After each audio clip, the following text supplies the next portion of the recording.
No, you did not see that headline and thumbnail incorrectly. Believe it or not, the new C8 ZR1 will have both a supercharged and turbocharged engine. And we're gonna go through it in this video of why I believe that is the case and where I found the information that led me to believe that. Now, I know this sounds crazy, and don't get me wrong, I believe it sounds a little crazy as well, but hear me out. I invite you to watch the entire video and listen to all the information that I found before you pass judgment. But I do encourage your comments. What I'm saying here is speculation. I'm not saying the words confirmed. GM hasn't said anything, no.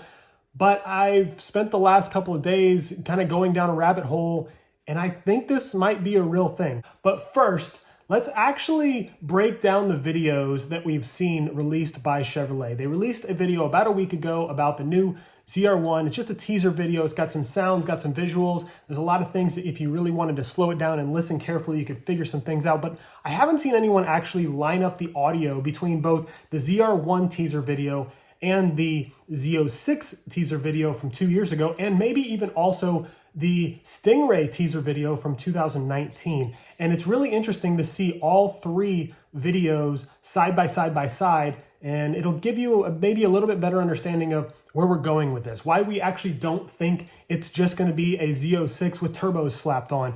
It sounds very different.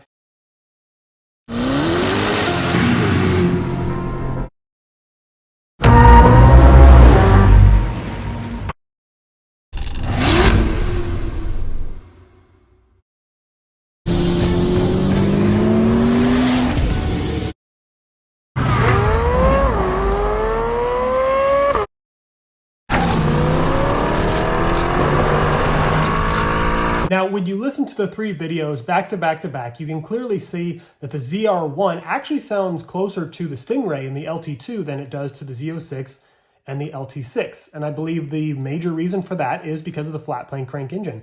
I think this is clear evidence that the new ZR1 will not have a flat plane crank engine. Now, that doesn't mean that they're going to take the LT2 from the Stingray and the E-Ray and just put it into a ZR1 and slap some turbos on it and call it a day. I don't think that's the case either. I think we're seeing something completely different. So now let's jump into the claim that this is actually a supercharged and turbocharged engine.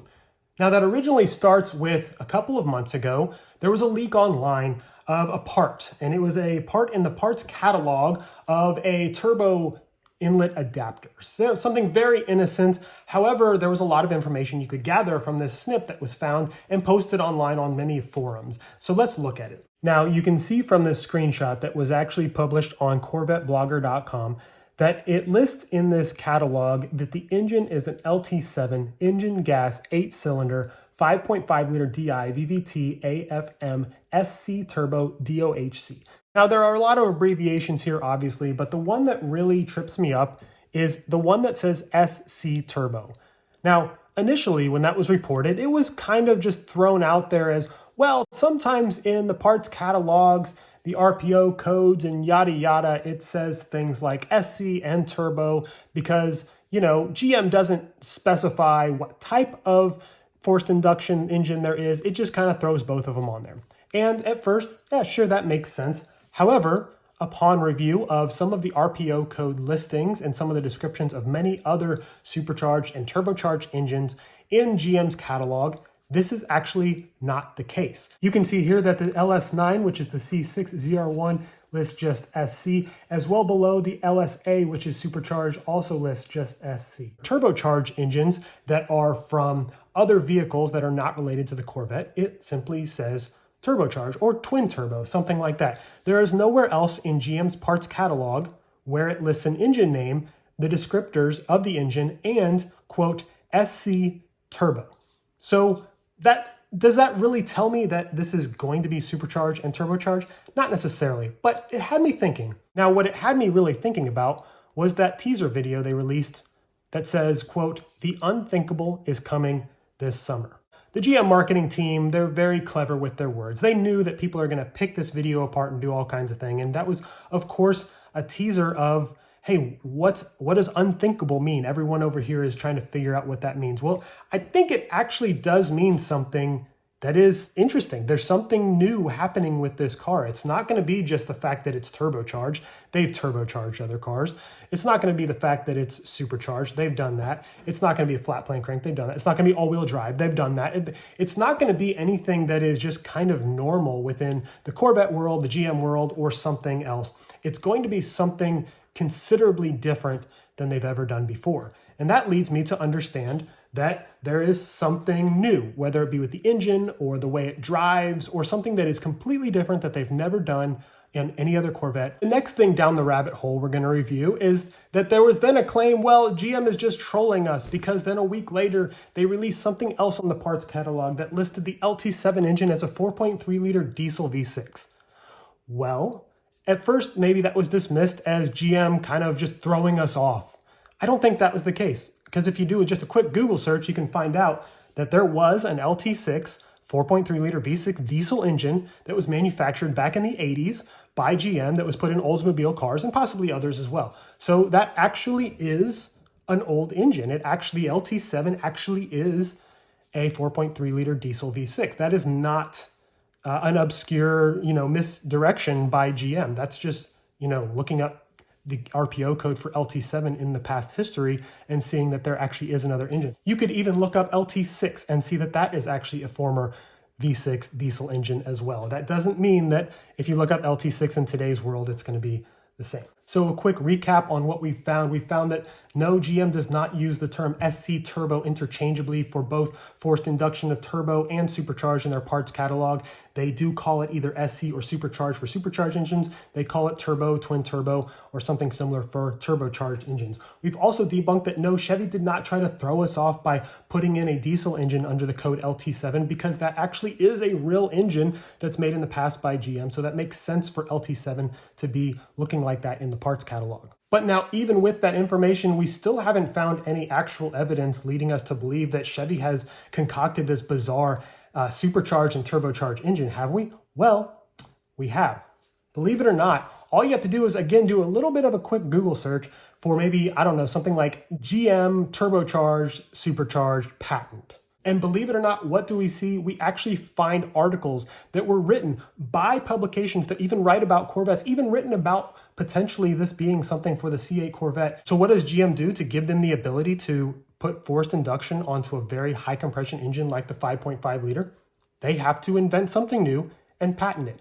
Sure enough, they did that. It is a twin charge, it's both supercharged and turbocharged engine specifically built for an application similar to the 5.5 liter, similar to a very high compression ratio engine. So if anyone out there is super curious and wants to read up more about this, and of course is a little more engineering inclined than even I am, I would recommend clicking on the link in the description below, and that will actually take you to an archived page where you can read this patent on the US patent website. Now, in short though, what it does, it's a supercharger that is electronically driven, not necessarily mechanically driven. It can be either way, but I believe in this application it would be electronically driven.